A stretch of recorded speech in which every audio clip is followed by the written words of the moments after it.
আজ থেকে কার্যকর হচ্ছে সার ডিলার নিয়োগ ও সার বিতরণ সংক্রান্ত নীতিমালা 2025।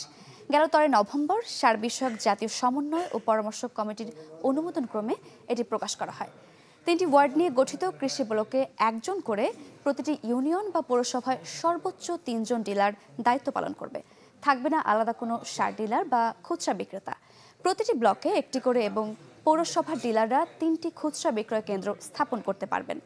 এর বাইরে কোনো স্থান বা ব্যক্তি কারো মাধ্যমে সার বিক্রয় করা যাবে না।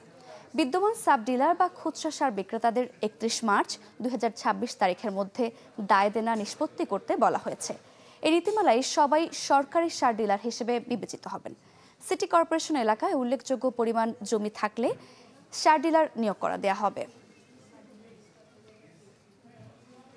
কৃষক জমি থেকে এসেও আমাদের কাছ থেকে 10 5 সার নিয়ে যায়। এখন যদি কালে আমাদের এই লাইসেন্স আপাতত বন্ধ করে দিয়েছে, এখন কৃষক আসে আমাদের কাছে সার পাবে না।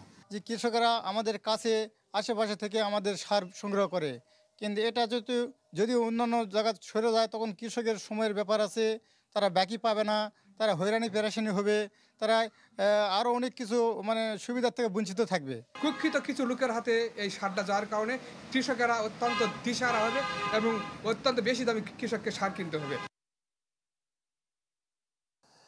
বিএডিসির যে সমস্ত ডিলার, এরা বীজ ডিলার থেকে সার ডিলারেতে রূপান্তরিত হয়েছে।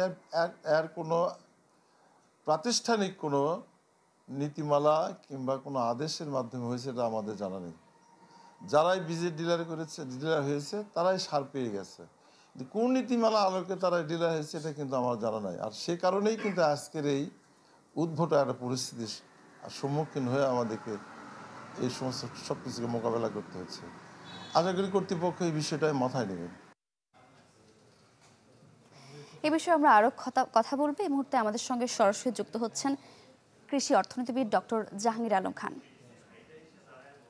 স্যার, আপনাকে স্বাগত জানাই। আপনার কাছ থেকে একটু জানতে চাই, এই যে সারের নতুন নীতিমালা বাস্তবায়ন হচ্ছে, এতে সার নিয়ে যে সংকট তা কাটবে কিনা আপনার কি মনে হচ্ছে?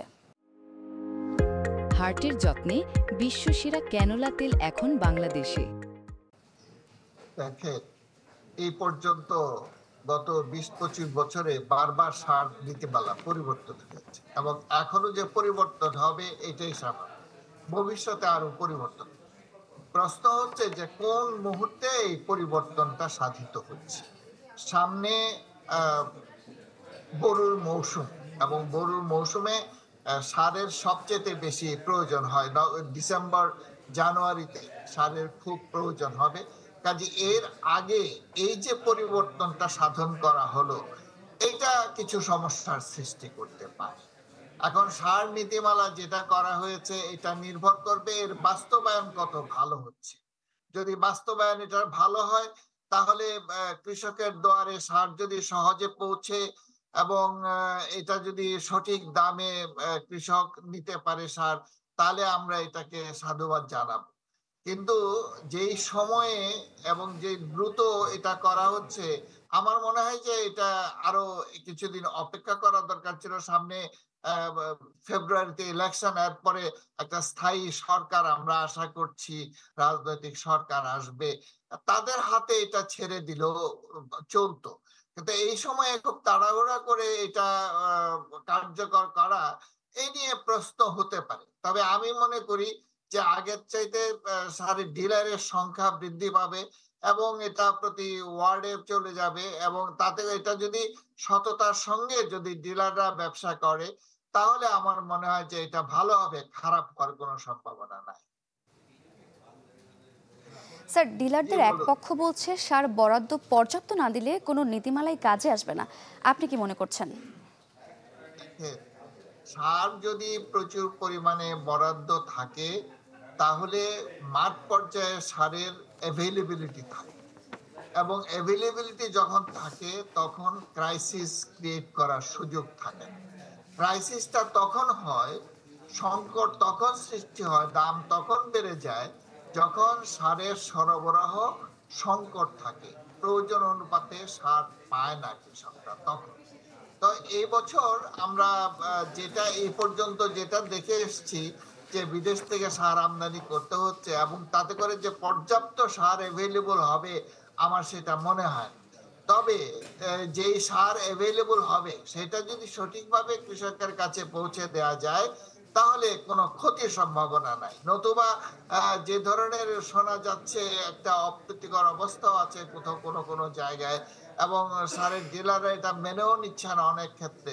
এগুলো সাধারণত আমাদের সার যে বিতরণ ব্যবস্থাকে বিঘ্নিত করতে পারে, এবং সেটা যদি হয় তাহলে আমাদের উৎপাদনকে বিঘ্নিত করতে পারে। কাজে এমন একটা পরিস্থিতিতে আমার মনে হয় যারা এই পরিবর্তনটা সাধন করছেন তাদের উচিত হবে যে যথার্থভাবে যেন পরিবর্তনটা সাধিত হয় এবং এতে মাঠ পর্যায়ে সরবরাহ যাতে বিঘ্নিত না হয়। আরেকটা বিষয় যেটা প্রান্তিক পর্যায়ে সার বিতরণে বিশৃঙ্খলার আশঙ্কা করছেন অনেকে, সার সরবরাহ ঠিকঠাক রাখতে সরকারের মনিটরিংটা কেমন হওয়া উচিত?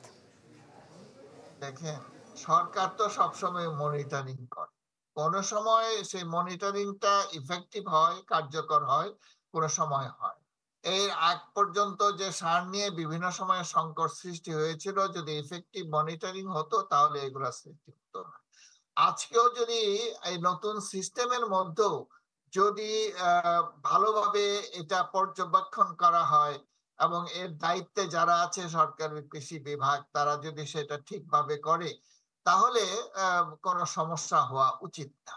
তা আমার মনে হয় যে এখন যেটা করা উচিত সেটা হলো যে সারের পর্যাপ্ত সরবরাহ নিশ্চিত করা, এবং যাদেরকে ডিলার নিয়োগ দেওয়া হয়েছে তাদেরকে বাছাইকৃত ভাবে যেন প্রকৃত ভালো ব্যবসায়ী যারা তাদেরকেই ডিলার নিয়োগ করা হয়, এবং এর সঙ্গে যাতে করে সরবরাহ চ্যানেলটা ঠিক থাকে এবং কৃষকের কাছে যাতে সহজেই জিনিসপত্র সঠিক দামে পৌঁছে তার ব্যবস্থা।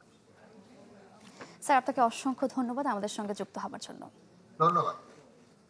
দর্শক, আমাদের সঙ্গে যুক্ত হয়েছিলেন কৃষি অর্থনীতিবিদ ডক্টর জাহাঙ্গীর আলম খান।